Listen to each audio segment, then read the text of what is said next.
Em nome do Pai, do Filho e do Espírito Santo. Amém. Ave Maria, cheia de graça, o Senhor é convosco. Bendita sois vós entre as mulheres. Bendito é o fruto do vosso ventre, Jesus.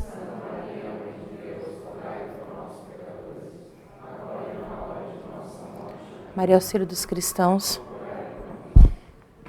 Então, na verdade, isso daqui é um curso que eu dei. Eram 4 aulas. Eu dei num curso de extensão. Agora, as universidades elas estão pedindo... É obrigatório 10% da carga horária de todos os cursos serem cursos ou projetos de extensão. E aí eu fui convidada para dar esse curso lá na faculdade, na Federal de Santa Maria. Mas, na verdade, foram 4 aulas, né? Então, poupaluzei as 4 aulas em uma. Não sei se eu vou conseguir terminar, mas eu vou falar um pouco desse livro do Dickens, que se chama Um Conto de Duas Cidades, que, na verdade, foi o que eu estudei no meu doutorado. Né? E quem me conhece sabe que é isso que eu estudo também, literatura e política, por isso que agora eu estou dando ciência política, não está tão longe assim. E um pouco que eu acho que a Madre já falou bastante com vocês, que é a questão de como a literatura ela vai passar ideias, né? Ideias filosóficas, ideias políticas, e como existe um trabalho de convencimento por meio da literatura. E esse trabalho de convencimento que é feito por meio da literatura, ele continua, né? Então, nós não temos mais um foco tão grande hoje, em termos culturais, em literatura, porém, esse trabalho de pegar imagens e símbolos que estão na arte ou em outros produtos culturais e passar ideias por meio deles, ele é extremamente eficaz. E, por isso, ele continua sendo utilizado. Né? Então, eu acho interessante esse livro do Dickens, porque justamente ele está falando da Revolução Francesa, e eu brinco com os meninos, né, quando eu estou dando aula para eles, que essas ideias do iluminismo, elas ainda estão na nossa sociedade. Né? Por mais que nós sejamos contra o iluminismo, nós nascemos numa sociedade que defende essas ideias republicanas, iluministas, que foram gestadas aqui durante o século XVIII e XIX. O Dickens está escrevendo já no século XIX, né? Então, após a Revolução Francesa, mas ele começa a dizer, isso que eu acho mais interessante do texto, ele começa a dizer como os tempos em que ele vivia pareciam com os tempos da época da Revolução Francesa. Então, ele diz, tempos de crise social, crise política, crise econômica, miséria e doença. Bem diferente dos nossos tempos, né? Então, nós não sabemos o que é isso, nós não temos ideia do que é isso, mas o Dickens, justamente, ele vai mostrar como que esses acontecimentos, essas épocas de crise, elas são um terreno fértil para que haja as ideias revolucionárias.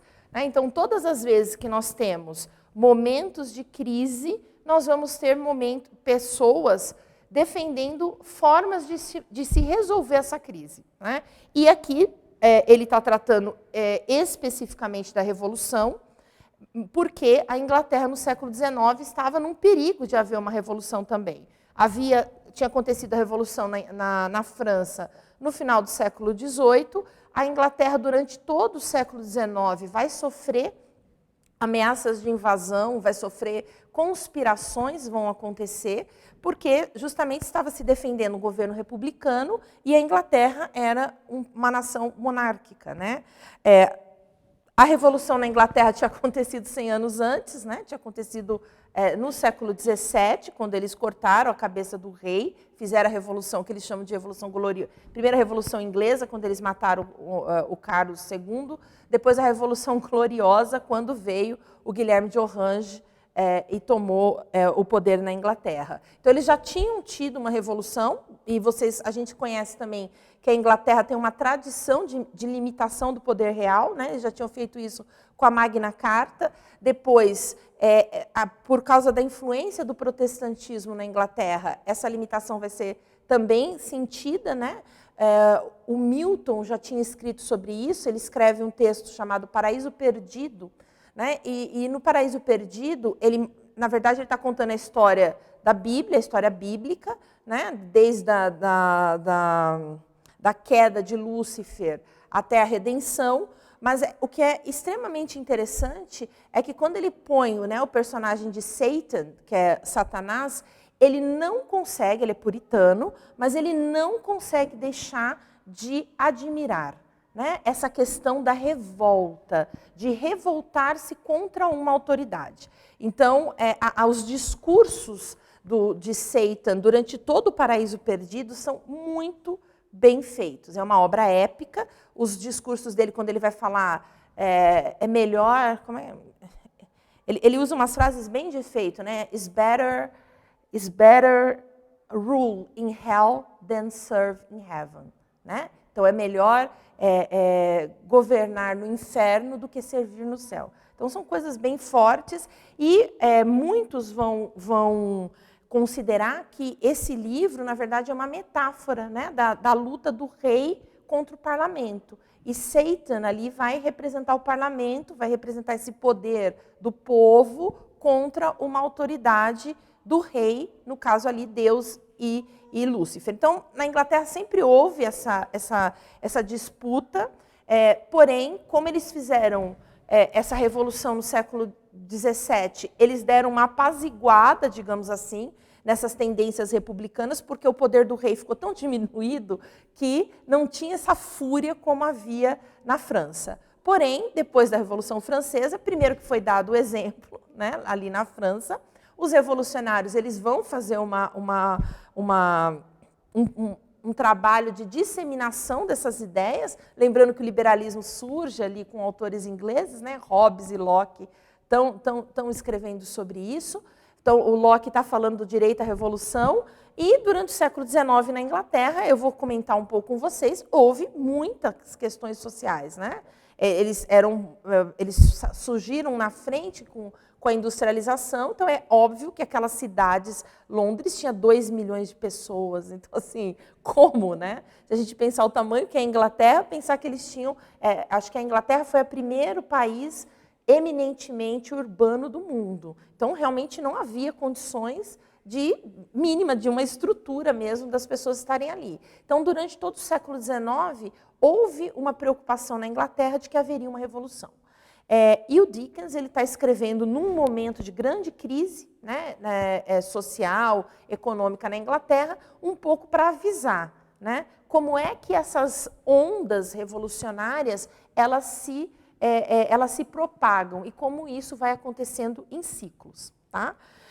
Então, basicamente, eu vou falar um pouquinho, bem brevemente, porque eu sei que a Madre fala bastante com vocês, com muito mais propriedade que eu, sobre a influência da literatura e da forma literária para passar ideias, porque às vezes uma questão que a gente tem é que é somente o texto, né? Então a gente acha assim, que é a historinha que ele está contando.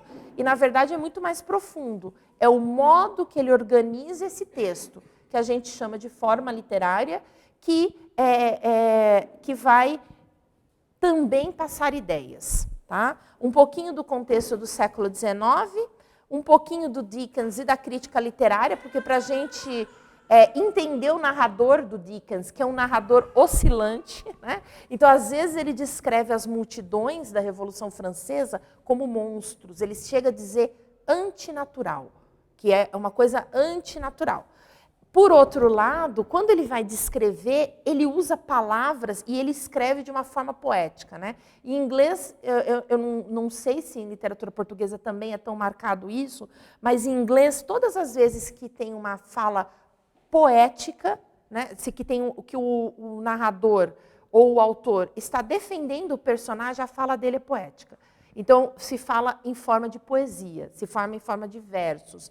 Eu dei o exemplo do Satan, no Shakespeare é a mesma coisa. Otelo, que é um outro personagem dele, é um herói, ele fala em versos. Quando ele vai assassinar a Desdémona, ele para de falar em verso e ele fala em prosa. Então, isso é uma característica marcante da literatura inglesa. O Dickens, ele está escrevendo prosa, é uma narrativa, mas quando ele vai falar sobre alguns personagens que ele admira, eu vou mostrar um pouquinho para vocês, ele vai usar literações, ele vai escrever quase como se tivesse um verso. É prosa, mas é verso. Então, enquanto a gente lê o livro, é muito difícil saber qual é a posição do narrador, e, em última análise, qual é a posição do Dickens? Na verdade, ele está a favor ou ele está contra essa revolução que está acontecendo? Né? O debate sobre a Revolução Francesa na Inglaterra, que é bem interessante, porque muitos dos autores que, quando eu comecei a estudar, eu achei que fossem grandes revolucionários, muitos deles tinham medo da Revolução. Né? Eu comecei a estudar isso daqui por causa do Godwin, William Godwin, que é um escritor inglês que é pai da Mary Shelley. Né? Então, ele era casado com a Mary Wollstonecraft, que era uma feminista inglesa, ele um revolucionário, e produziram a Mary Shelley. E muitas pessoas dizem, né, a Mary Shelley foi quem escreveu o livro Frankenstein, que o monstro do Frankenstein, na verdade, são os revolucionários. Né? Os revolucionários, durante o século XIX, na Inglaterra, eles eram representados nos tabloidezinhos deles como monstros. Né? Por causa de um autor que eu coloquei uma citação, que ele vai dizer que do túmulo dos reis assassinados da França surge um espectro, surge um monstro. Ele escreve isso e as pessoas vão se aproveitar dessa fala do Burke e eles vão fazer sempre os revolucionários como monstros. Então, eu comecei a estudar isso daqui por causa do Godwin, porque ele era colocado como monstro nos jornais, e algumas pessoas interpretam que a Mary Shelley também escreveu o monstro baseado no próprio pai. Né? O livro vai ter várias interpretações, uma interpretação da própria revolta da criatura contra o Frankenstein, o monstro. É uma revolta da criatura contra Deus, mas também nesse sentido de revolta de Lúcifer, dessa revolta contra a autoridade, que no fundo é a mesma coisa, né? Quer dizer, é mais ontológica a revolta da criatura contra o Criador, mas também é uma forma de revolta contra a autoridade. Então, foi isso que me motivou primeiro a estudar esse livro, mas quando eu estou estudando, o Godwin, ele escreve no diário dele assim, morrendo de medo, ele fala assim, meu Deus, o que vai acontecer? Não fala meu Deus, ele fala, o que vai acontecer? Né? Então, ele tem medo da revolução. Então, a gente vai ver que eu coloquei aqui alguns exemplos, dos revolucionários ingleses, só tem um que é revolucionário mesmo, que é o Paine, e foi expulso da Inglaterra e vai escrever nos Estados Unidos, fazer a confusão dele lá nos Estados Unidos. Então, é bem complicado o que é conservadorismo e o que é radicalismo ali na Inglaterra. A maior parte dos radicais não é revolucionário. Né? Então, eles querem uma reforma, eles defendem uma reforma, mas não propriamente uma revolução. Porque a gente vai ver, claro que a Laura já falou, acho que o André também bastante da Revolução Francesa aqui, então não é brincadeira, né? E as descrições que o Dickens faz também são terríveis. Né? Então, não é à toa que eles tinham medo da Revolução. E, por fim, que eu acho que eu não vou conseguir chegar hoje, mas é uma análise assim, do final do romance. Eu vou contar o final do romance, mas eu não vou conseguir chegar na análise de por que o Dickens fez tudo isso. Então, a gente vai um pouco entender por que ele oscila tanto, mas a solução dele, que é uma solução romântica, como o Dickens, melodramática, eu acho que eu não vou conseguir chegar nesse ponto, e aí a gente pode fazer numa outra ocasião. Né? Então, eu coloquei aqui algumas palavras sobre literatura e política, porque a gente precisa entender, então, que a literatura é uma obra de ficção, né? Ela não está tratando de fatos reais, a gente não pode entender a literatura como uma representação fidedigna da realidade, mas ela passa, sim, ideias, né? E passa de uma forma muito mais agradável. Né? Eu brinco que acho que ninguém leu A Situação da Classe Trabalhadora na Inglaterra. Eu li. Mas eu acho que mais ninguém. Fui a única. Li para o meu mestrado, é insuportável, né? Insuportável, acreditem em mim, é insuportável. É um livro do Engels contando a situação da classe trabalhadora na Inglaterra. Porém, todo mundo leu, né? E o Dickens ainda é um dos autores mais lidos na Inglaterra, todo mundo leu os livros dele, que tratam exatamente do mesmo tema. Né? E ele mesmo, uma vez, eles tinham uma situação, vocês sabem, isso é famoso em relação ao trabalho infantil na Inglaterra, e ele vai para Manchester e vê uns horrores, né? E ele fica revoltadíssimo com o que ele vê lá, ele volta e fala, vou escrever um panfleto. Nessa época, ele dirigia um jornal. Ele falou assim, eu vou escrever um panfleto acabando com isso. E conversando com os amigos, ele fala assim, não, eu tive uma ideia. eu vou escrever uma coisa 1000 vezes não, 100.000 vezes mais eficaz do que um panfleto. E ele escreve o Christmas Carol, né? Escreve o conto de Natal, que vendeu assim absurdamente, já tem 3 representações. Isso os alunos me contam quando eu dou aula, eles falam, professora, tem um filme, nunca vi, mas eu sei que tem 2 ou 3 representações modernas, assim, atuais, do Christmas Carol. Eu conheci do Tio Patinhas, conhecido quando eu era criança por meio do desenho, mas eu sei que existem filmes. Então, é uma obra que chegou realmente até hoje e realmente foi 100.000 vezes mais eficaz. Então, a literatura, porque ela é agradável, eu comento sempre com as crianças aqui na escola, que coisas que nós nunca aceitaríamos na vida real, a gente lê e a gente tem pena, ou então a gente às vezes acha engraçado. Né? Então, um pecado que se alguém contasse para a gente ficaria horrorizado. Quando nós lemos ali na literatura, às vezes é escrito de uma forma que é engraçado. Sei lá, eles descrevem uma pessoa embriagada, de tal forma que várias vezes eu lendo com os alunos, eles queriam rir quando chegava numa parte. E porque o autor fez dessa forma para que fosse. Por isso que a gente precisa prestar atenção no modo com que ele foi escrito. Né? Então, a literatura, sem dúvida alguma, ela vai passar ideias políticas e ideias filosóficas, né?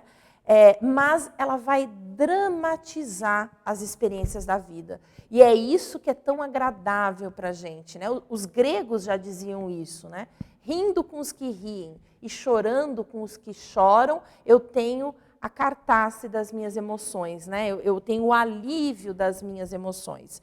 E os escritores aqui todos os grandes escritores, eu brinco, né? Tem uma grande discussão sobre o que é o canon, né? O cânone da literatura, e me parece, né, na minha humilde opinião, que um grande autor é aquele que consegue pegar a ideia e dramatizar, e transformar o jeito que ele escreve no conteúdo que ele está passando. Isso é muito difícil, mas me parece que os grandes autores, que aqueles que geralmente nós consideramos grandes autores, eles fazem isso. Né? Até o Dickens, que não vai ser uma alta literatura, mas que tinha um poder de dramatizar, de entender como fazer isso muito grande. Né? Coloquei aqui, não vou ler tudo, mas o Aristóteles diz isso, né? Na Poética, ele vai falar, parece ter havido para a poesia em geral 2 causas essas naturais. Uma é que imitar é natural nos homens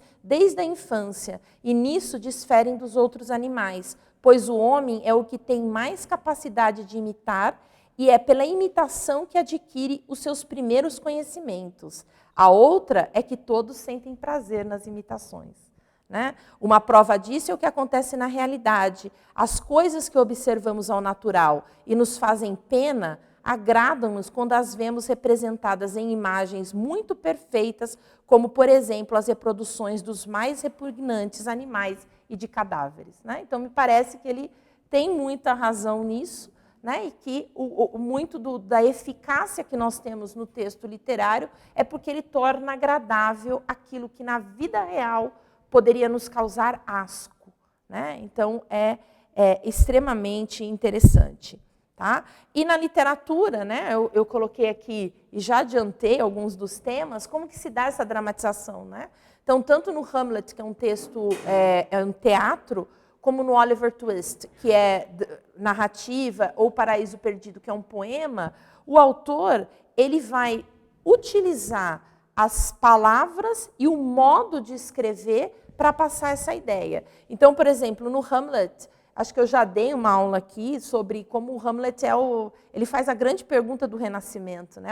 That is the question. Né? To be or not to be, ser ou não ser, essa é a questão. Como agir diante dos problemas do mundo. E quando o Shakespeare está fazendo isso, então existe a ideia, quer dizer, existe a narrativa que aconteceu com o príncipe da Dinamarca, e existem todas as formas como ele coloca, o jeito que o Hamlet fala. O Hamlet também fala de forma poética. Isso é uma das coisas que a gente discute, se ele era um filósofo ou não.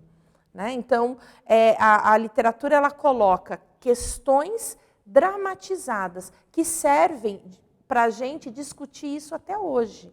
Né? O Aristóteles também diz isso, que difere da história, porque a história trata de fatos particulares, enquanto a literatura, porque ela é simbólica, eu consigo, e o símbolo ele é equívoco, eu consigo passar essa ideia desde o século XVII até hoje, nós estamos discutindo o to be or not to be, porque ele trata de grandes questões, questões universais, né? Sentimentos ou ideias que são universais. A mesma coisa o Oliver Twist, ele vai dramatizar toda essa questão das crianças, de como elas eram vendidas para ser aprendizes, de como elas não comiam, né? Assim, é bem famosa, ele pede um pouquinho mais de porridge, de mingau, e ele apanha por causa disso. E o Paraíso Perdido eu contei para vocês que o autor, que é um autor puritano, não consegue deixar de admirar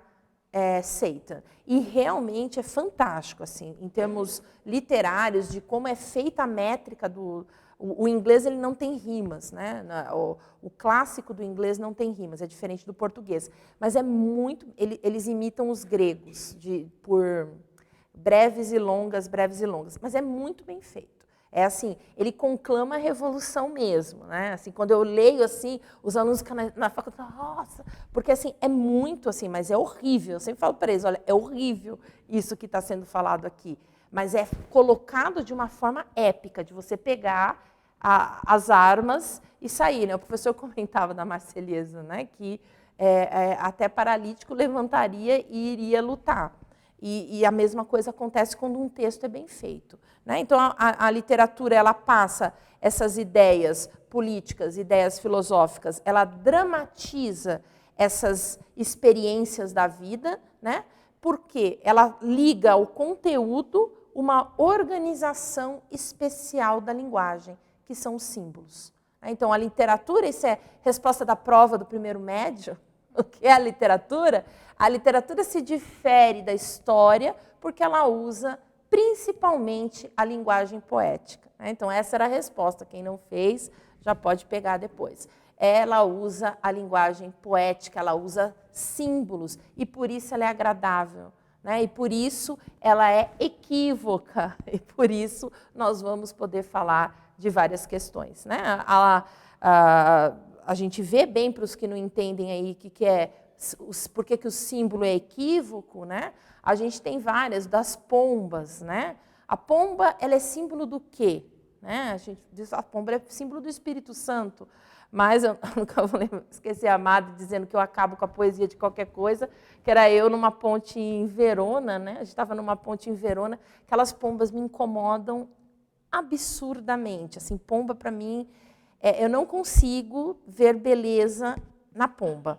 E estava todo mundo tirando foto e eu horrorizada, que eu tenho horror àquilo. Pensei assim, meu Deus, esses ratos aqui, rato de... Aí a senhora falou assim, nossa, nada como a Érica para acabar com a poesia de qualquer paisagem. Então, as pombas, né, ao mesmo tempo que elas são o símbolo do Espírito Santo, para mim, elas são o símbolo de sujeira, também não ser de tolos como as pombas. Né? Então, também tem o símbolo de que não fui eu que fiz, não fui eu que inventei isso, mas também são tolas. Então, a mesma coisa o leão. Né? O leão é símbolo da majestade, mas diz, está se rondando como o diabo. Né? O diabo ronda como um leão procurando a quem devorar. Então, é isso que quer dizer que o símbolo é equívoco. Ele pode ser interpretado de várias formas. Por isso é que as pessoas escrevem, até hoje estão escrevendo tese de doutorado sobre o Hamlet, né? Porque toda vez alguém encontra alguma coisa para estudar. Tudo bem isso daqui em relação à literatura? O contexto histórico são as consequências sociais, né, da Revolução Industrial. A gente sabe que sindicato nasceu na Inglaterra, né? Então esse movimento do Labour Movement, o movimento dos trabalhadores, nasce ali na Inglaterra. Não é à toa que o Marx está ali na Inglaterra escrevendo e que ele achava que a Inglaterra provaria a teoria dele, né, de que as contradições do sistema capitalista levariam à revolução. Não deu certo, né? Não deu certo. Inglaterra fez com que a profecia do Marx não se comprovou, os ingleses não deixaram isso acontecer, mas era um lugar em que a revolução industrial se sentia, se via o que estava acontecendo, né? Havia uma tensão muito grande e eles vão ter esses para vocês verem como a gente está mal, porque eu olhei isso daqui, eu estava quase querendo ir para uma workhouse. Olha isso daqui. Acordava, veja só, acordava às 6, depois eles tomavam café, trabalhavam, mas assim, eu estou brincando, porque é claro que eles tinham ali, primeiro que eles separavam as famílias, né? Era uma situação horrível, porque eles tiraram também a autonomia das paróquias, né? Então, quem sempre cuidava dos pobres é a igreja. Na Inglaterra, eles são protestantes, mas também eram as paróquias que cuidavam.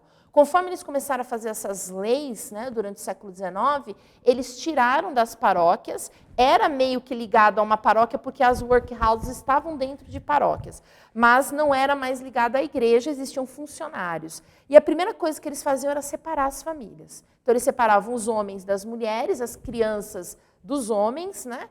E é claro que era uma humilhação muito grande, porque era uma declaração de pobreza e uma declaração de que você não era nada, né? Eram asilos para pessoas pobres. Era asilos para pessoa pobre, porque quando a pessoa chegava num ponto, né, de que ela não conseguia se sustentar, isso era muito comum, tá? Então, assim, para a gente entender, era um movimento que estava acontecendo muito rapidamente de passar de uma economia agrária para uma economia industrializada. E na Inglaterra eles fizeram os cercamentos, que foi péssimo também, né? Porque tradicionalmente existiam terras na Inglaterra que eram de domínio comum, né? Então era ali do nobre que estava ali, mas as pessoas podiam caçar naquele lugar, né? Podiam ir ali, era um lugar em que era livre, para o que a pessoa caçasse ali, pegasse, ela podia comer. Conforme eles começaram a fazer esses movimentos de transformação em cidades industriais, eles fizeram, um pouco anterior, tá? Não é do século XIX, é anterior, mas eles começaram a fazer o que eles chamam de cercamentos. E aí não se podia mais fazer isso. Então, a fome foi uma coisa assim absurda, né? E depois, além disso, a terra não conseguia mais conter essas pessoas, né? Ali na Inglaterra, eles eram muito assim. Eles mantiveram durante muito tempo um sistema semi-feudal, digamos assim. Então, a pessoa pagava, mas ela tinha direito de usar aquela terra, ela pagava um X lá para os nobres, mas ela podia usar aquela terra. Conforme a economia começa a mudar, né, eles não conseguem mais se sustentar. Então, eles têm as crianças, os pais não têm mais como o que eles produzem sustentar os filhos. Então, eles têm que ir para as grandes cidades industriais. E aí, lá é aquele horror, né, eles vão trabalhar muitas horas, né, tem as minas de carvão, que as pessoas vão morrer muito jovem, porque elas inalam aqueles gases, enfim, aquelas coisas que o Takashi sabe, aquelas coisas, aqueles produtos lá, sei lá, coisas ruins, química, gente, coisas químicas. Então, é claro que eu estou brincando aqui com a rotina da workhouse, mas não era uma coisa horrorosa o que aconteceu com eles, né? Olha só. Então, as pessoas eram meio tratadas assim como todo mundo junto. Apesar que, assim, pensando no que são os pobres hoje, isso daqui está super digno, né? Sempre quando eu vejo essa foto, eu penso nisso, que isso daqui, apesar deles passarem fome e tal, está melhor do que há muitas coisas aqui, né?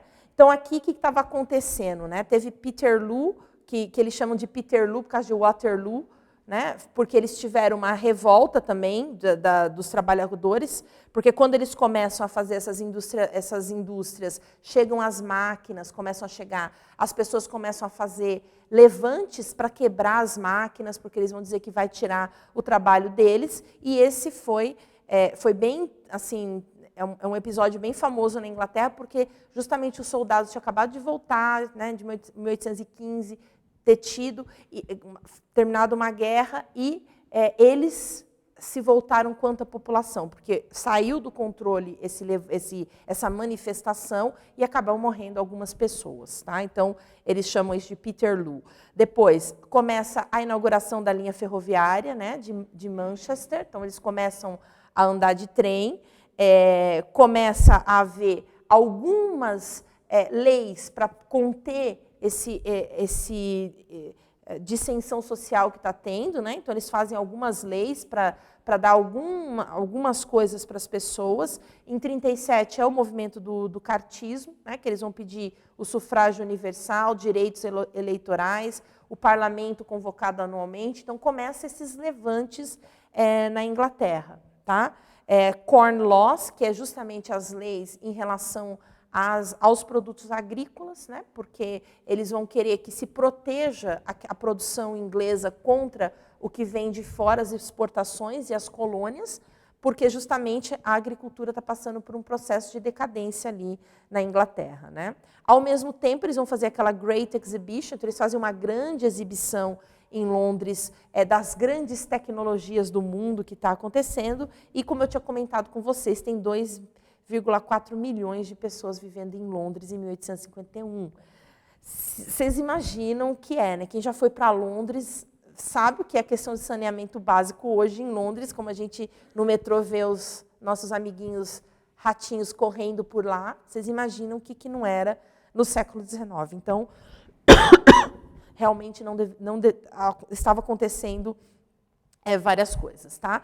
E exatamente, né, aí na década de 50, as reformas políticas, né, não tinha mais o que fazer em termos de reforma política, mas que isso, eles tinham que dar realmente o voto do sufrágio universal, fazer uma república também na Inglaterra, né? Então a sensação de crise era muito grande, né? E aí eu peguei um pedaço do romance, ele vai falar: olhe em torno, considere as vidas em todo o mundo que conhecemos, considere a raiva e a insatisfação aos quais a Jacquerie, são os Jacques, eu não sei como fala em francês, Jacques.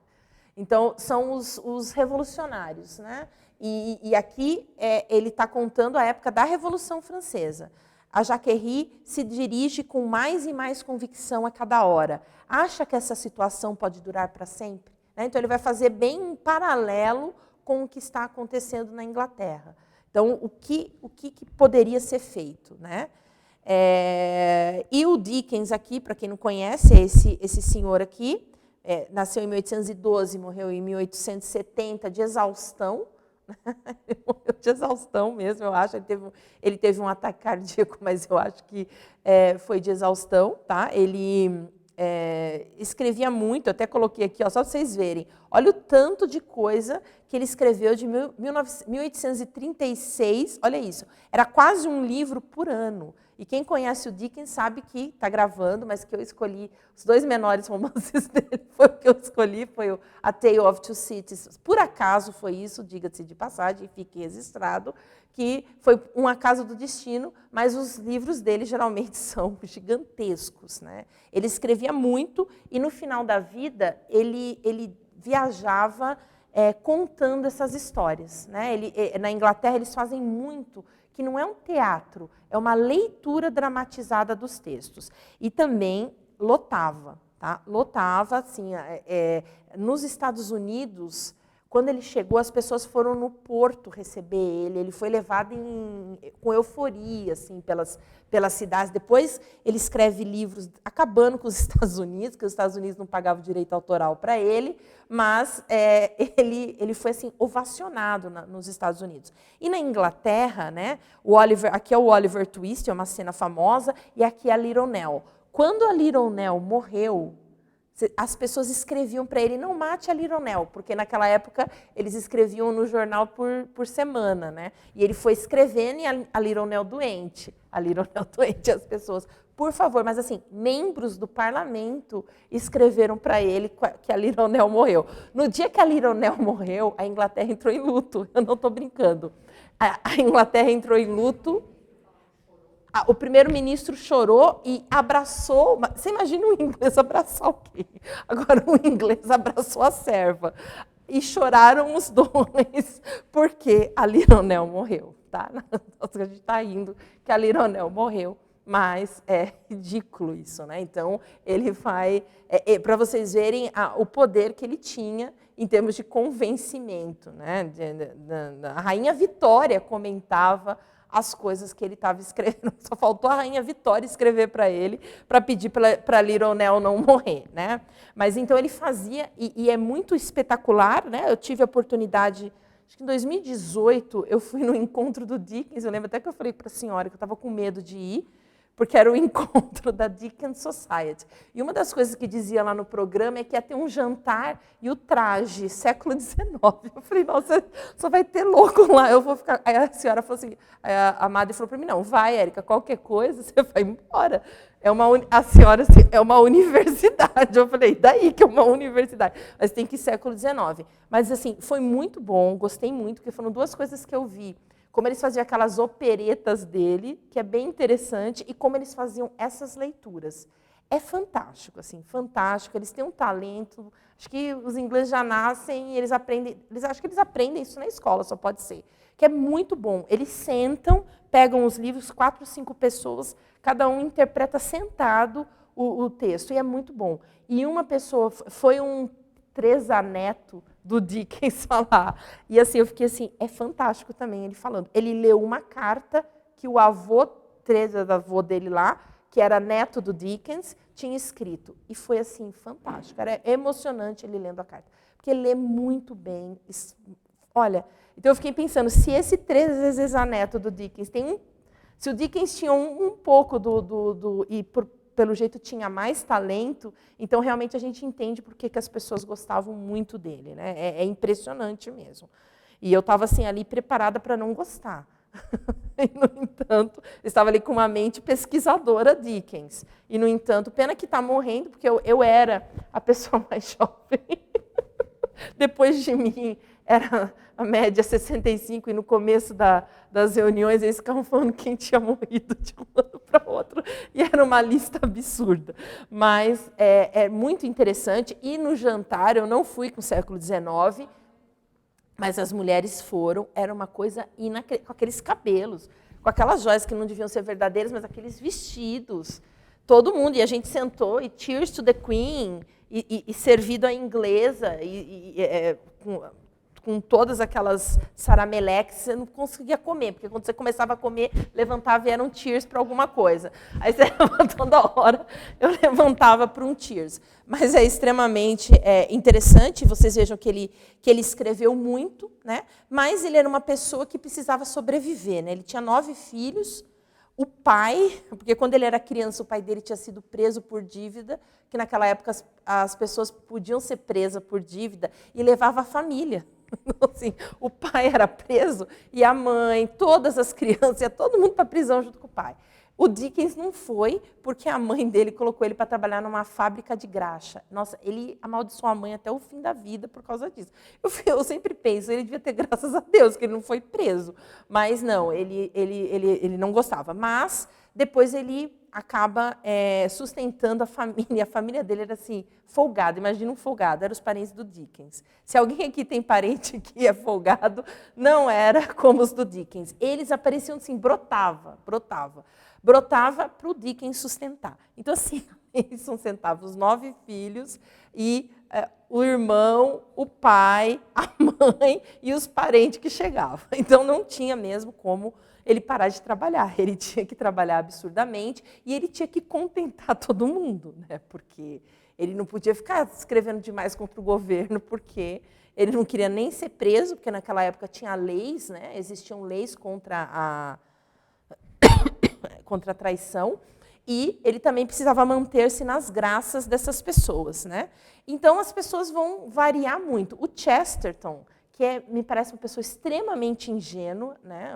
Muita gente gosta do Chesterton, né? Mas assim, o Chesterton me parece uma pessoa extremamente ingênua. Eu li a biografia que ele escreveu do Dickens. Ele só falta dizer que o Dickens era católico, sendo que assim não era. O Dickens era péssimo, ele teve 9 filhos, mas ele detestava, ele não queria.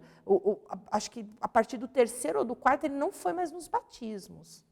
Né? Então, assim, ele era uma pessoa muito ruim. Quando ele vai ele passa um tempo viajando por Roma, para a Itália, ele não suportava ver os padres. Né? Então, assim, não, ele não era bom. Né? Ele não era bom. Mas o Chesterton, numa ingenuidade, defende o Dickens a mais não poder, né? O Orwell já vai dizer que só tem sensacionalismo, que não serve para nada. Esse Henry Lewis, nunca houve um escritor de tão vasta popularidade, e o Leaves, que foi quem ele compilou, o Leaves, na década de 70, o cânone da literatura inglesa, e ele deixou o Dickens de fora. Depois ele teve que voltar atrás, né, e colocou o Hard Times ali, mas, a princípio, ele deixa, depois ele volta atrás, né, coloca ele e a Jane Austen, que eram os dois que ele tinha deixado de fora. Tinha deixado de fora a Jane Austen também. Aí ele teve que voltar atrás por causa da popularidade dos dois, né? Seria uma coisa inadmissível para qualquer inglês. Claro, deixar o Dickens e... Não é real, de fato eles estão no Canadá. Claro, claro. E fazem bem feito. A Jane Austen também, os textos dela, apesar daquela melodraminha romântico que está no esquema, assim, na nata, né, do que ela está escrevendo, na verdade, tem umas ideias bastante interessantes. Ela é muito sagaz, assim, de pegar as mudanças que estão acontecendo na sociedade inglesa, né? E eu não coloquei aqui, não sei por que o Marx, eu pulei, porque exatamente o Marx é a citação que a senhora que pegou para mim e que eu fiz o meu mestrado, né? Mas o Marx diz que não existe, que não havia na Inglaterra naquela época um escritor, nenhum publicista, nenhum político que falasse mais de ideias políticas do que o Dickens, né? Então ele via que o Dickens realmente está naquele livro do Levy, né? Tem um professor que trabalha comigo na São Judas, que está fazendo o pós-doc dele com o Levy. Na Sorbonne. Enfim. Então, tudo isso, né? O Dickens ali com os 9 filhinhos para sustentar, a parentaiada toda na casa dele querendo comer. A Inglaterra numa situação absurda de fome, de problemas. O pessoal querendo fazer uma revolução, batendo assim, ó, vamos fazer a revolução. E o Dickens ali tentando escrever e se sustentar, né? Só que ali havia as pessoas que vão começar a comentar, né, a Revolução Francesa. Então, eu vou voltar um pouquinho no tempo, né, e mostrar para vocês quem são as primeiras pessoas que ouviram falar da Revolução Francesa. Um dos mais famosos é esse reverendo Price. Olha que pessoa sagaz.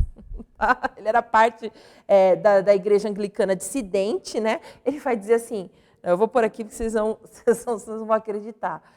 Que período memorável é esse? Esse é o reverendo recebendo a Revolução Francesa. Porque, realmente, a gente lembra que a Revolução Francesa teve várias fases, né? Então, né, que na primeira fase da Revolução, eles guilhotinaram o rei e a rainha. Então, no início, as pessoas achavam assim... Que maravilha, olha o que ele escreve.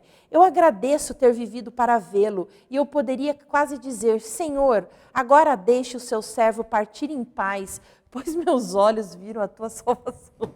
Que coisa. Eu vivi para ver a difusão do conhecimento que solapou a superstição e o terror. Eu vivi para ver os direitos dos homens melhor compreendidos do que nunca, e as nações que pareciam ter perdido a ideia de liberdade, almejando-a. Eu vivi para ver 33 milhões de pessoas indignadas e resolutas, menosprezando a escravidão e exigindo a liberdade com uma voz irresistível, seu rei levado em triunfo e um monarca arbitrário rendendo-se a seus súditos. Aí depois ele continua defendendo o rei da Inglaterra. Como que ia ser assim? Que se a Revolução Francesa não fosse fazer nada contra a monarquia e a igreja, né? Então, assim, totalmente... A senhora não gosta que fala, mas sem noção. Eu não sei que outra palavra poderia usar para descrever esse senhor, né? É o reverendo Price. Então, só para a gente ver como variava o discurso em relação à Revolução Francesa. E aí o Dickens, no texto, também coloca isso, né? Então, ele coloca ali no começo da Revolução, olha, pouco depois o rei com uma grande mandíbula e a rainha com um belo rosto chegaram em sua carruagem dourada, escoltados pelo resplandecente olho de boi de sua corte, uma cintilante multidão de damas sorridentes e lordes elegantes. Diante de tantas joias e tantas sedas, de tantas figuras empoadas e esplendorosas, luxuosamente trajadas e de rostos belos e desdenhosos dos nobres de ambos os sexos, o camponês ficou a tal ponto entusiasmado que que no meio da sua exaltação ergueu vivas ao rei, à rainha, aos grandes senhores, a tudo e a todos, como se não tivesse ouvido os estranhos Jacques. Né? Então ele está falando que ali, no começo da Revolução, realmente, né, não existia, depois, aí vocês conhecem bem a história, começa a se fazer todo um processo de difamação do rei e da rainha. Né? Mas aí no livro é muito engraçado mesmo. Chega todo mundo e os revolucionários estão lá. Vamos acabar com tudo, não sei o quê. Chega o rei e a rainha, todo mundo tira o chapéu e sauda o rei e a rainha e sauda tudo. Né? O Burke, ele vai ser bastante conhecido, o Edmund Burke. Ele tem um livro chamado Reflection on the Revolution in France, né? Reflexões sobre a Revolução na França, e ele sim via a Revolução como um perigo para a paz na Inglaterra. Né? Ele era muito mais inteligente do que o reverendo Price, e ele defende que a liberdade não é um valor máximo, né? E ele diz, né, que a sociedade ela se desenvolve por meio da tradição, que o jeito que chegou, a forma como a sociedade está organizada, ela é fruto do tempo que foi feito. Se a gente faz uma revolução, a gente diz que deixa para trás todo o conhecimento que a humanidade adquiriu até então do modo de vida que ele tem. Né? E ele vai defender a nobreza e vai dizer abertamente, né, que a Revolução Francesa é uma manobra política. Então ele vai ser um grande, ele vai atacar um grande opositor da Revolução Francesa. Né? Então ele já coloca, todo esse violento clamor contra a nobreza eu considero ser um artifício. Ser honrado ou mesmo privilegiado pelas leis, opiniões e costumes inveterados de nosso país, a partir do pré-julgamento que se desenvolveu por centenas de anos, não é nada que provoque horror e indignação em qualquer homem. Mesmo defender tenazmente esses privilégios não é absolutamente um crime. A vigorosa luta em cada indivíduo para preservar a posse daquilo que ele acredita pertencer a ele e distingui-lo dos outros homens é uma das defesas contra a injustiça e despotismos inerentes à nossa natureza. Essa luta opera como um instinto para assegurar a propriedade e preservar as comunidades em um estado de tranquilidade. O que há para se chocar nisso? A nobreza é um ornamento elegante para a ordem civil, é o capitel coríntio da sociedade refinada. Né? Então ele está escrevendo isso, você imagina como as pessoas gostavam dele também na Inglaterra. Ele é execrado, o Burke. O Egerton fala bem dele, porque ele tem uns textos, o Burke, falando, fazendo algumas análises contra algumas coisas que os ingleses fizeram contra os indianos. Então, aí o Burke põe, o Egerton, que é um outro autor, que é um autor marxista inglês, num livro dele sobre cultura, tem um capítulo sobre o Burke. E eu acho que o Burke é irlandês. Eu acho, tá? Não tenho certeza. E ele faz um capítulo só sobre o irlandês, porque o Egerton também é irlandês, e ele faz sobre os grandes irlandeses e ele põe o Burke. Mas eu não tenho certeza. Tá? E aí ele vai também, então assim, para a gente ver como é oscilante, né? Como eu disse para vocês, ele vai colocar aqui, ó, essa preparação para a Revolução. Quer dizer, não tinha como não acontecer. Olha as coisas que estavam, olha a situação que as pessoas estavam. Mas depois ele vai descrever a multidão como monstro. Então ele vai oscilando. Aqui, ó, ele vai desdenhar da nobreza. Monseigneur preparava-se para tomar seu chocolate. Messier, né? Messier que fala isso? Monseigneur, falei certo? Monseigneur. Podia engolir uma grande variedade de coisas com facilidades. Razão, mas olha como ele escreve de uma forma engraçada, né? Porque é engraçado, é muito típico do humor inglês, né? É um humor, não é cínico, é irônico. Então, Monseigneur podia engolir uma grande variedade de coisas com facilidade, razão pela qual algumas mentes rabugentas julgavam-no capaz de engolir a França com rapidez ainda maior. Né? Então, aqui ele começa a dizer que a nobreza está acabando com a França. Contudo, seu chocolate matinal não lhe desceria pela garganta sem a ajuda de 4 homens fortes, além do cozinheiro. Né? Então, mostrando como esse povo francês, né, vai ser oprimido pela nobreza. Trajar-se bem era o único talismã infalível empregado para manter as coisas em seus devidos lugares. Todos estavam vestidos como para um baile de máscaras do qual jamais sairiam. Né? Então, veja que é uma crítica bem profunda. Assim, né? Ele fala meio brincando, meio fazendo uma ironia, mas ele está criticando a nobreza, dizendo que eles estão sempre no baile de máscaras, que eles estão... E existia mesmo, né? A Laura conta isso, né? Toda aquela cerimonial que eles faziam absurdo lá do vestimento da rainha e tal. Né? Uma outra pessoa, né, que vai aparecer falando contra a Revolução, a favor, desculpa, da Revolução Francesa, é a Mary Wollstonecraft. Essa que é a mãe da Mary Shelley, né, uma feminista inglesa. Ela não é The Rise of Men, é The Rise of Women.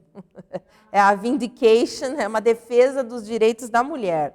Deixa eu já arrumar aqui, porque não é dos direitos do homem, é direitos da mulher. Women.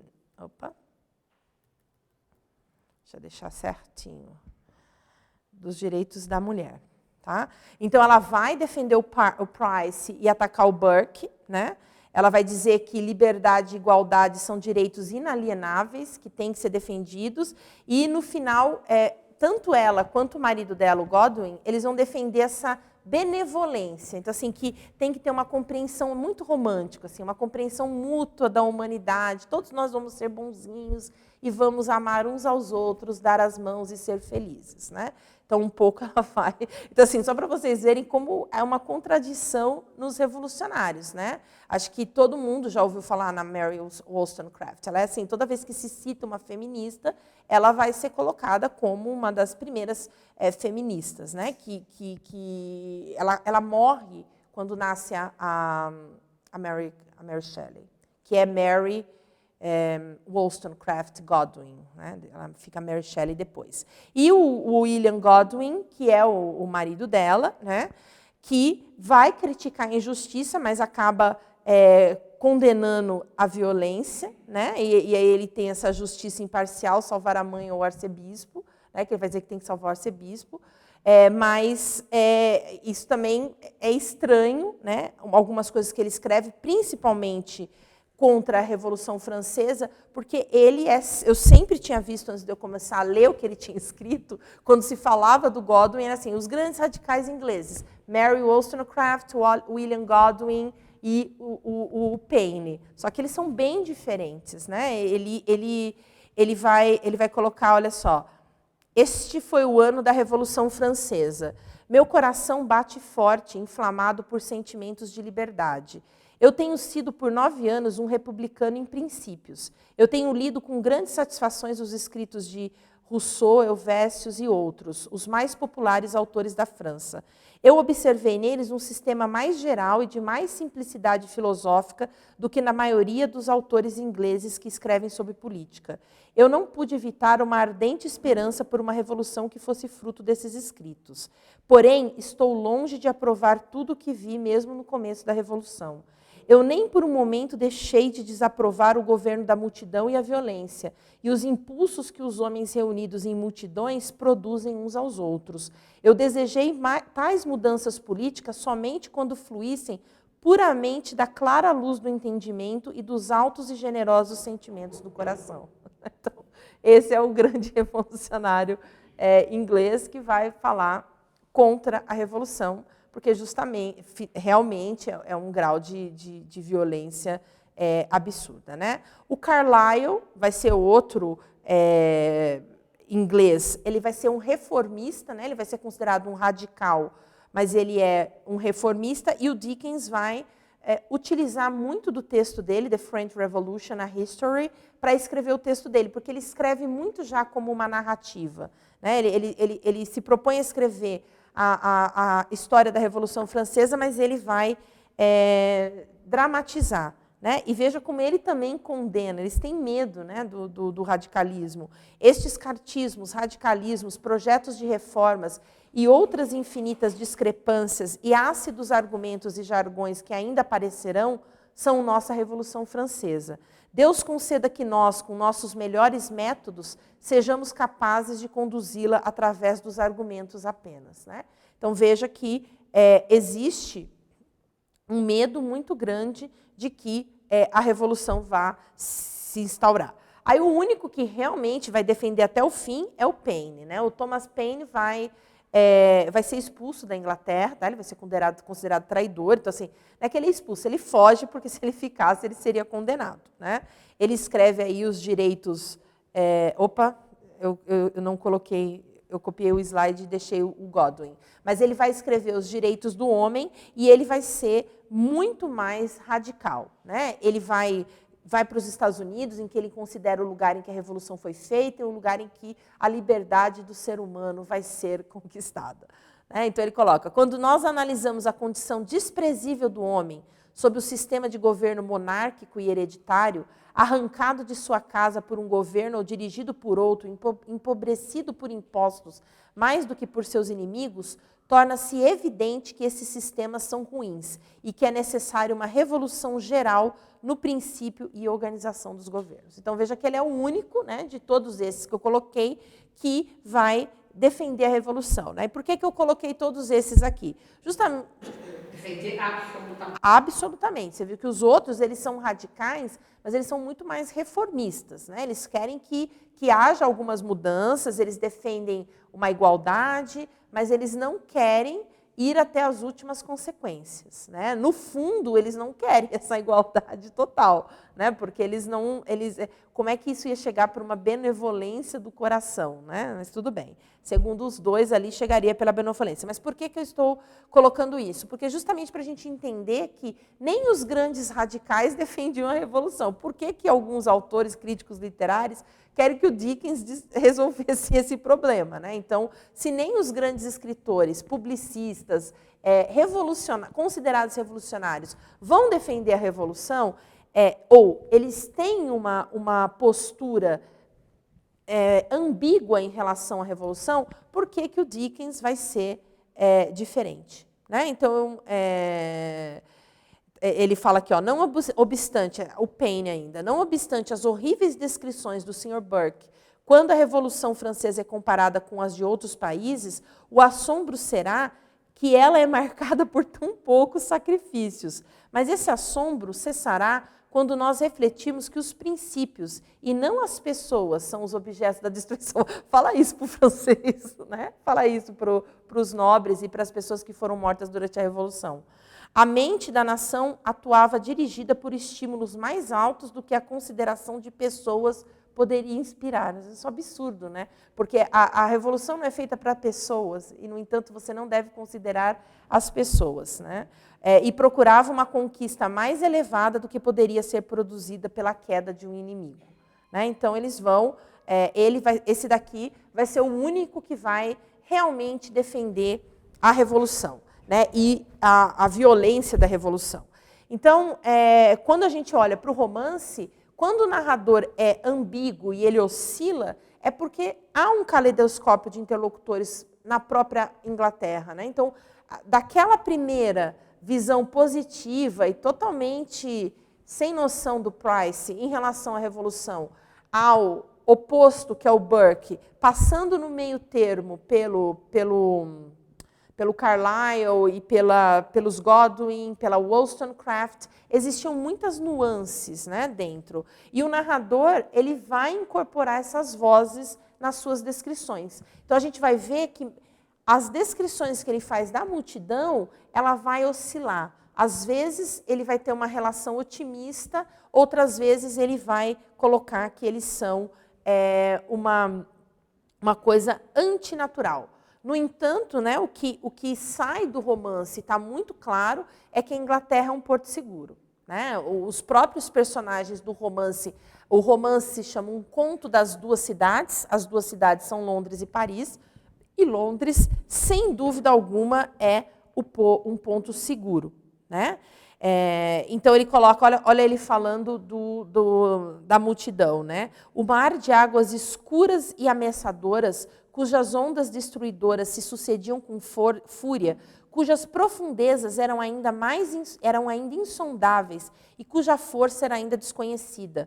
O mar sem remorso de formas turbulentamente convulsionadas, de vozes que clamavam por vingança e de faces temperadas nas fornalhas do sofrimento, até que o toque da piedade não mais pudesse marcá-las. Então, aqui a gente vê uma descrição que beira a uma condescendência, né? Então, assim, eles estão fazendo isso, mas eles têm uma justificativa e uma linguagem bem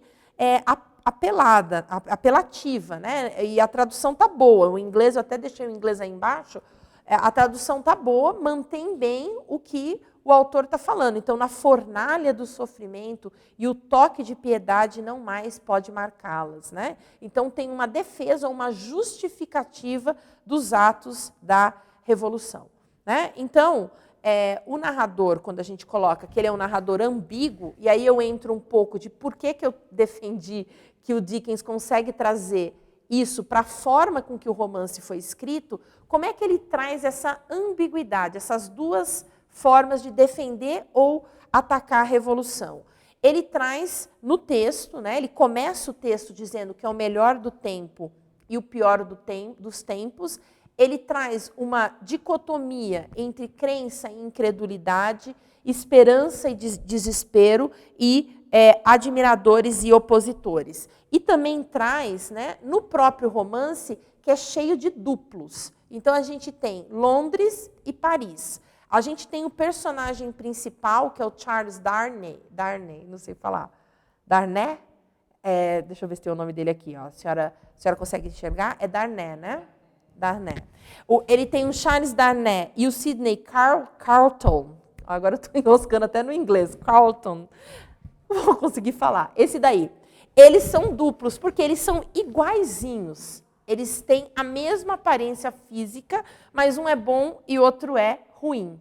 A gente tem o duplo na figura feminina. A Lucy Manette, que é a esposa do Charles Darnay, ela é uma moça loira, delicada, gentil, que é metade inglesa, metade francesa. O pai dela foi preso na Bastilha e ela foge para a Inglaterra. E ali ela constrói uma esquina feliz no Sorro, com tudo bonitinho. E a Madame Defarge é uma revolucionária. Então, enquanto a Lucy borda, e o narrador fala, e ela borda seus fios de ouro, a Madame Defarge tricota o nome das pessoas que eles vão matar. Né? Ela vai tricotando. A irmã ali falou assim, que horror. Ela vai tricotando, eles têm uma taberna em Santo Antônio. Os franceses vai. Santo Antônio. Elas têm uma taberna em Santo Antônio e os revolucionários vão lá e ela, enquanto ela está vendo ali as coisas, ela vai tricotando o nome das pessoas, tanto de quem são os amigos dela, de quem são os traidores, para eles matarem depois. Então, também eu tenho um duplo, né, das duas figuras femininas do romance. Tem um mistério, que é o Dr. Manette, porque a história toda se passa porque esse Dr. Manette ele foi preso, né, durante a gente não sabe por quê, depois a gente fica sabendo, mas ele foi preso. Ele é o pai da Lucy. Ele é o pai da Lucy. Ele é preso, né, e a gente, claro que injustamente, né, tem que ser preso injustamente. Ninguém estava preso justamente na Bastilha. Então ele é preso injustamente e ele fica na Bastilha por acho que 20 anos. Ela acha que ele morreu, a Lucy. Então ele tem negócios num banco inglês. Esse funcionário do banco inglês leva essa menininha para a Inglaterra, ela é criada na Inglaterra, enquanto o pai está preso. Quando ele sai, era funcionário dele, os Defarge. Os Defarge tiram ele, né, da prisão quando ele sai, quando ele é liberto, ali naquela confusão de quando vai começar a Revolução Francesa, ele é liberto e eles escrevem para esse funcionário do banco Tellson para vir buscar o Dr. Manette. Quando ele chega, o funcionário chama a Lucy e fala, seu pai está vivo. Back to life. Né? Então, ele está vivo e eles vão para a França buscar o pai. Quando eles chegam lá, ele está catatônico. Ele não fala, ele só fica fazendo os mesmos movimentos de sapateiro, que é o que ele fazia durante todo o tempo que ele ficou na prisão. E a gente, durante todo o romance, não sabe direito o que foi que aconteceu com o Dr. Manette. E o Dickens vai colocando. Então, assim, ele põe um monte de personagem que a gente não sabe de onde veio, e no final ele consegue juntar, acreditem em mim, todo mundo na França e ter uma ligação entre todos eles. Mas, a princípio, é um mistério.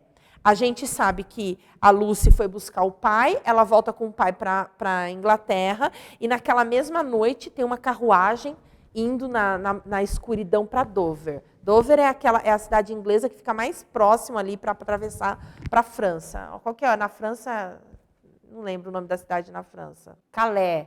Alguém falou Calais. Calais e Dover. Isso, é Calais. Nada como gente jovem aí, hein? Calais. Então, ela está indo ali na multidão e eles passam durante a carruagem para uma pessoa e pergunta, back to life. Só fala isso, de volta à vida. E aí a gente não sabe o que é, depois a gente vai saber que é o Dr. Manette. Então, a gente tem todo esse mistério aí, né, dessa doença.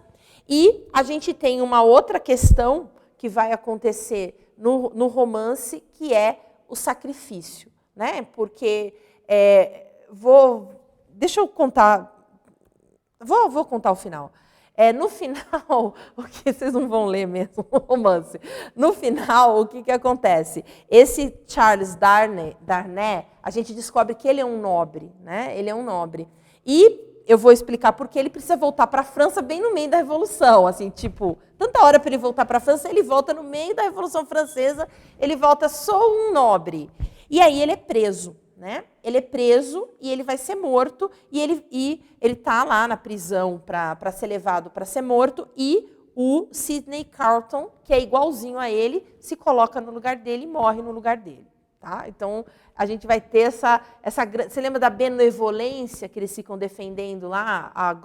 O Godwin e a Wollstonecraft. Está muito ligado com isso. Né? Então, o romance... Eu vou explicar um pouco melhor a estrutura, para a gente poder entender. Tá? O romance ele está dividido em 3 livros, né? De Volta à Vida, que é isso que eu acabei de contar, o Dr. Manette saindo da prisão. The Golden Thread, o Fio Dourado, que é todos os anos que a Lucy passa na Inglaterra, e Os Caminhos da Tormenta, que é quando eles voltam para a França. Então, a primeira parte é o período do estabelecimento do conflito, né? O Darnay e o Dr. Manette. Por quê? Né? A primeira cena do romance é justamente essa carruagem indo, e depois a gente descobre que tem um julgamento. O romance vai ter vários julgamentos durante ele. E o Darnay, ele vai ser condenado como espião. Porque também todo mundo era condenado naquela época como espião. Eles tinham muito medo das pessoas entrando na Inglaterra, então havia toda hora uma conspiração e alguém fazia uma denúncia. Denunciaram o Darnay e ele vai lá para ser preso, vai ser preso, julgado, morto. E o advogado dele leva o Sidney Carton exatamente para dizer, você tem certeza, para testemunha, você tem certeza que foi o Darnay que você viu? Porque olha aqui, e esse daqui? Aí todo mundo, tem 2 pessoas iguais, então poderia ter sido confundido. Isso é causa de dúvida, portanto ele vai ser liberto. Tá? Ele vai ser liberto e as outras testemunhas eram exatamente a Lucy, lembra que ela está indo para encontrar o pai? É na mesma carruagem que aconteceu tudo isso, que eles dizem que também estava o Darnay. Então ela também vai testemunhar de que ela não viu nada, né? Que ela não viu o Darnay fazendo nada, e nem o pai dela. Então, e é óbvio que o Darnay encontra a Lucy lá, se apaixona por ela e eles vão se casar. Tá? Então, esse é a primeira parte do livro, o livro número 1. O livro número 2, né, The Golden Thread, é a vida das personagens principais na Inglaterra. Né? Então, a partir dessa segunda parte, ele vai fazendo sempre um paralelo. A gente tem a vida da Lucy e do Darnay na Inglaterra, então eles casam, eles têm filhinho, um dos filhinhos dele morre, porque fica doentinho, mas assim, é um parágrafo, o menininho morreu. Não faz muito, ele não dá muitos detalhes da vida deles, mas eles estão morando ali na Inglaterra, e enquanto isso ele vai contando o que está acontecendo com os Defarge na França. Então, a Inglaterra, tudo bem, tudo feliz, ela bordando seus fios de ouro, enquanto na França a questão agitando, as pessoas cada vez mais agitadas e a revolução começando. E o livro 3 é exatamente quando todos os personagens vão para a França. Tá? O Darnay, ele tem que ir para a França resolver uma questão, porque ele era de uma família nobre, a gente descobre que ele repudiou a nobreza e foi para a Inglaterra, deixou o título dele de lado, mas ele precisa voltar para a França e quando ele volta, os Defarge vão denunciar ele. Né? Denunciam ele como traidor, como nobre e, portanto, traidor, e ele vai ser preso e vai ser condenado à morte. Né? Então, o livro, basicamente, o conto de Duas Cidades é como essa história, né? E com esse suspense, porque o fato do Dr. Manette não falar é bastante importante, porque a gente descobre no final, né, que por que ele foi preso.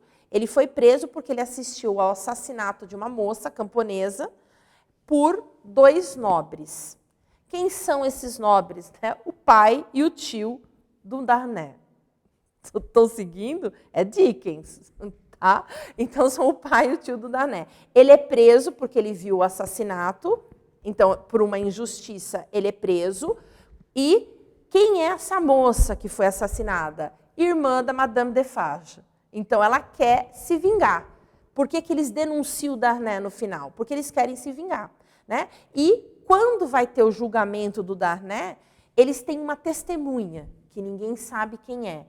E a princípio, o Darnay, nada, ele era filho, era o tio e o pai. Ele tinha renunciado ao título de nobreza dele, por causa disso também, né? Ele era criança quando isso aconteceu, mas a mãe dele ficou extremamente horrorizada, fugiu, e o menino renuncia à nobreza, renunciou. Ele estava na Inglaterra sendo feliz. Mas os Defarge, por isso que eu falo que o livro é ambíguo, porque os Defarge são muito ruins, né? Ao mesmo tempo, porque ele não tinha nada a ver com essa situação, mas eles vão até o fim. Ele é preso uma primeira vez e é feito um julgamento. E aí também mostra como era ridículo os julgamentos, né? Porque a multidão faz um julgamento do Darnay, o Dr. Manette vai lá e fala, não, ele é meu genro, está tudo bem. Eu fiquei preso na Bastilha, e todo mundo, Aí o Darnay é levado ovacionado, seria ser morto. Ele é levado ovacionado pela multidão. Os Defarge vão lá e fazem uma nova denúncia e dizem que eles têm uma testemunha que vai acabar com o Darnay. Ele é preso de novo, é levado de novo a julgamento, e quem é a testemunha? O Dr. Manette. Aí o Dr. Manette fala, mas eu? Fala, porque quando ele ficou preso, nessa hora que ele está catatônico, ele tinha escrito, primeiro que ele tinha escrito uma carta em que ele contava tudo, e depois lá na prisão, tinha um número lá da cela dele na Bastilha, ele escreve o nome do Evremont, que é o marquês, que é o tio dele. Então, eles usam a carta do Manette, que ele tinha escrito há 20 anos, para poder, e dessa vez ele é condenado e não tem o que fazer, apesar do Manette descrever. Então, ele consegue colocar todo mundo de volta na França. Né? Os personagens eles vêm de lugares diferentes. Esse Sidney Carton é assistente do advogado, enfim, mas ele volta ali para a França, todo mundo vai para a França. Mas eu vou terminar só dizendo isso. Então, o Dickens ele apresenta para a gente, né, Londres e Paris, tá? Vários personagens, eu não vou dar detalhes de todos os personagens hoje, mas é que o Dickens ele é conhecido por ter milhões de personagens. Então, a gente tem todos esses daqui, o Mr. Stryver, ele é advogado, o Carlton também, o Laurie é o funcionário do Banco Telson que vai buscar a Lucy em Paris a princípio. Eles têm 2 espiões que foram os primeiros que denunciaram o Darnay no primeiro julgamento dele na Inglaterra. Né? Opa, não pode estar os Manettes, a Lucy e o Dr. Manette, que estão vivendo lá em Londres, junto com a governanta deles, e o Darnay que vai lá morar com eles. E em Paris, no Santo Antônio, vão estar a Jacquerie, que eles falam, né? E na loja de vinhos, na taberna, o Monsieur Defarge e a Madame Defarge. Então, esses são os personagens principais da história. No último capítulo, assim, na última parte do livro, todo esse pessoal aqui vem para Paris. Então, durante toda a narrativa ela se divide entre Londres e Paris. Os personagens vão e voltam de Paris. No final, todo mundo tem, até esses espiões aqui, tem uma história para estar lá. Isso tem muito a ver com o que o narrador, ele cria um conflito, eu vou terminar aqui, e depois ele precisa explicar esse conflito. Tá? Então, essa é uma técnica de narrativa. A gente tem uma introdução, põe um conflito, e o conflito é uma confusão, e depois a gente precisa desatar os nós. Né? Em inglês, a gente chama até de knot. Em português, a gente fala conflito ou nó. A gente fala também, né, o nó da narrativa. O nó, e ele tem que ser desfeito, então, depois. Tá? E ele consegue desfazer o nó. Existem aqui relações entre esses personagens as mais estapafúrdias possíveis, mas ele vai conseguir desfazer esse nó. Tá? Então, a gente termina lembrando que a estrutura da obra, então, ela mimetiza uma ambiguidade que existia na sociedade inglesa em relação à recepção da Revolução Francesa. O Dickens pega isso, junto com as próprias convicções individuais dele, que a gente vai percebendo um pouquinho, e monta essa dicotomia entre Londres e Paris, e não se decide para que lado que ele vai. Tudo bem? Então, vamos terminar? Pai, do Filho e do Espírito Santo. Amém. Ave Maria, cheia de graça, o Senhor é convosco. Bendita sois vós entre as mulheres. Bendito é o fruto do vosso ventre, Jesus.